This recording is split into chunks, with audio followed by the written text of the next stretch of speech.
Good afternoon, everyone. Welcome back to Biblio Fitness. Hope everyone's had a great day, made some fantastic gains, followed Progressive Overload. If you didn't follow Progressive Overload before, I do hope one of your New Year's resolutions was to get on that. Of course, if you're serious about making gains, I suggest start logging your numbers.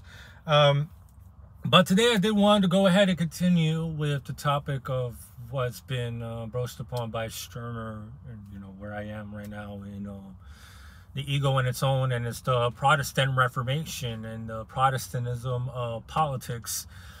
So basically, obviously going off from the last video, it's a holy shit.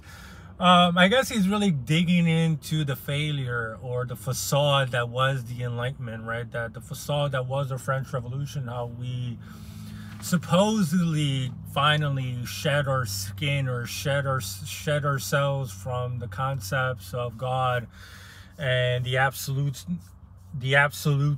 idea of God, right? But all we did was reform. All we did was change the vocabulary. And like I said in the last video, and Stirner says the same, and I think he's quoting it from something in the Bible, how, we exercised one spirit and threw on 7 more.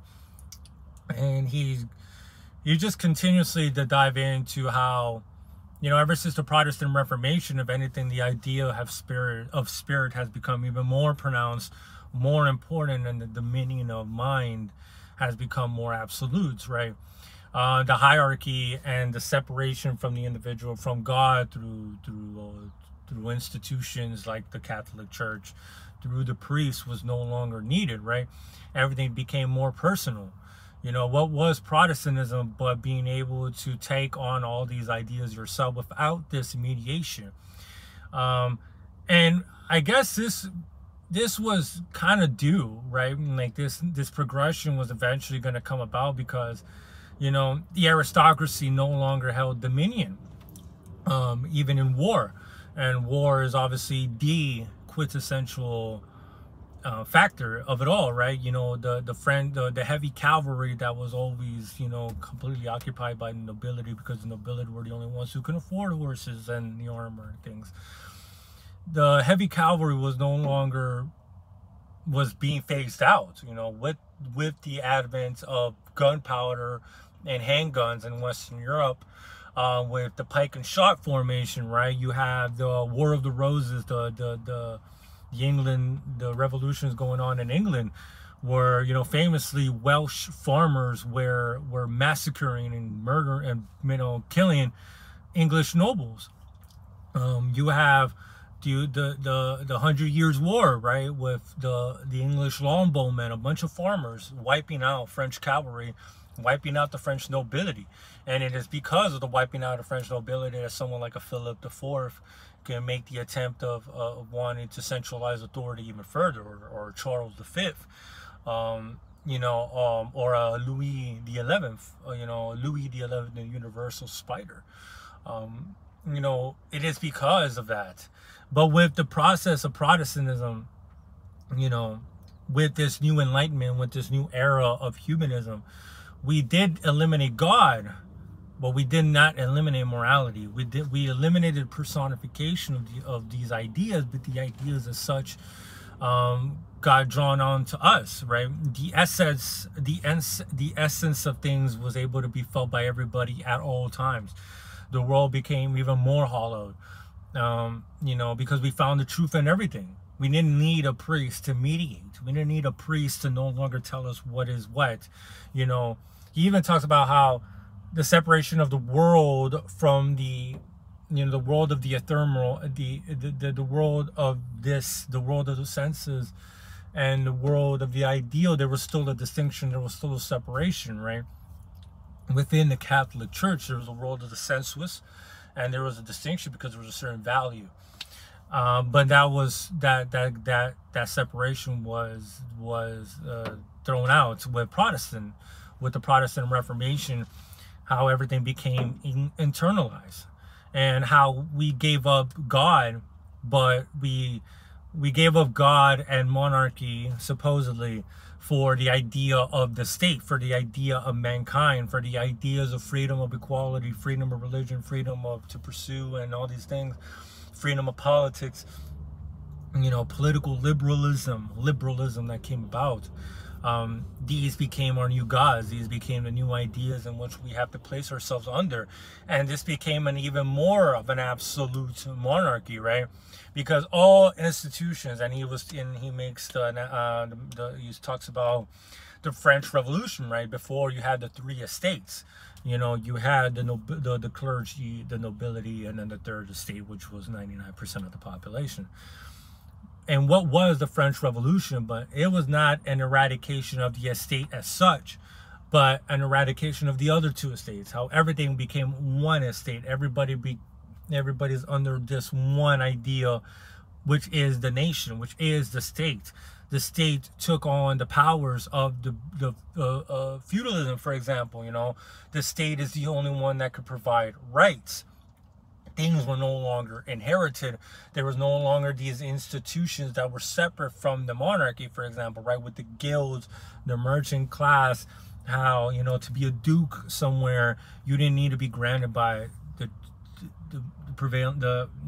present monarch in France, or the present monarch, but it's something that's passed down from family. You know, how you were nothing, you know, as an individual, but for the glory of your family, for the glory of your house. And that became your monarch, and in turn allowed you to get closer to the actual monarchy, or the actual reigning, prevailing authority. Same thing with the church, right? You didn't have a direct connection to the authority. You had to be mediated.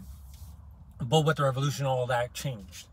And everything became even more absolute, a more severe person, because all ideas are now under the state. All these ideas are now being granted to you. Rights are being given to you. You know, the state is the only one with the rights to tax or to levy troops, or to do anything really, to be the arbiter of justice, to be the arbiter of what could be, what's plausible, or what's permissible.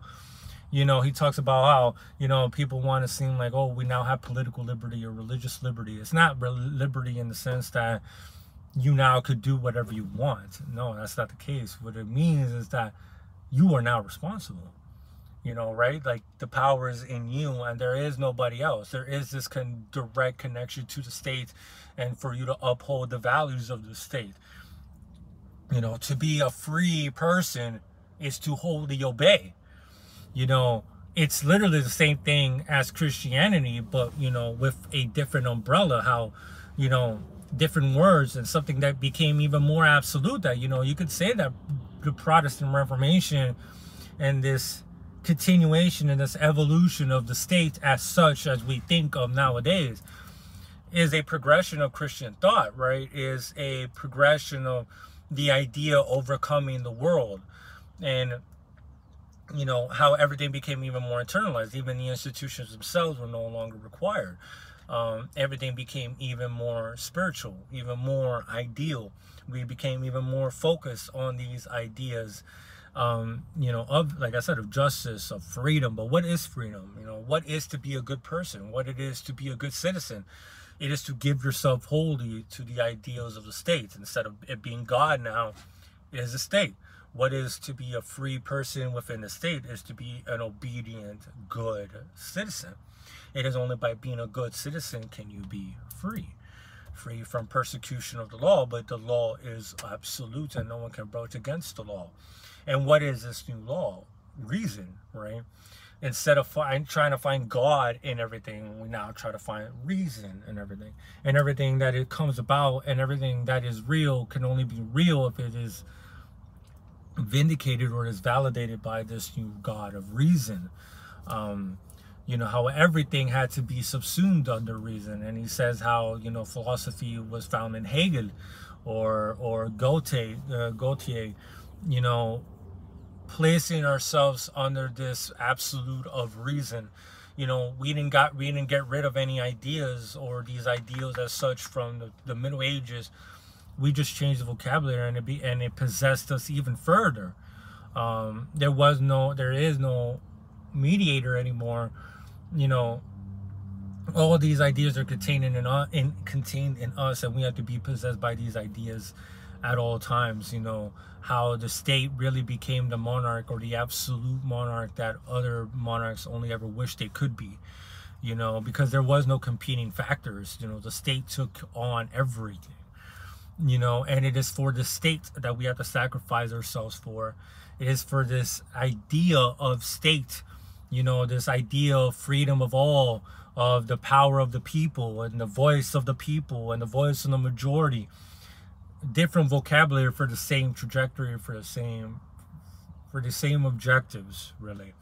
You know, how we have to really give ourselves up, and we are nothing if we are nothing but cogs in the true person, and that true person is the state, the true personification where our value has to be taken to. You know, we're not valuable unless we provide value to this idea of state. So it really does, it's all beginning to really make sense, and how everything is just a natural dialectic progression of this fascination of the idea, this wanting to get away from the world of the senses, of us trying to bring heaven on earth. You know, but to bring heaven on earth, there has to be cost, and people have to give themselves up to this idea that we all can get behind in order for it to be possible. You know, the domination of ideas now, and how, you know, it just changed ownership, really. And it became even more personal and more universal, because you didn't have to be within a religious sect in order to access the world, or to access the true reason. And the reason became so popular is because everybody has access to it, right? You don't need to go to a church. You don't need to read a Bible. It's just found within you, these spirits. These spirits are found within you as a human being, to chase, to follow along, to ensure that the ideal of humanity is found. You know, and that's another observation that is made interesting by Stirner. And when people talk about altruism, where people saying, I love you. You know, when you go on Instagram, like, I love you. I hope someone told you I loved you today. Or I hope you do great. It's never the person as such that they hope they love. It's not the person that they love. The man. It's the idea of men. You know, it is the ideal that we are nice towards. It is the ideal as to which we perform philanthropy and things of that nature. It is the potential of man that we love, not the man himself, right? It's amazing fucking observations, holy shit. It's all making sense, right? Like, it really does. Like, how did we get to this point where everybody believes that they possess the truth?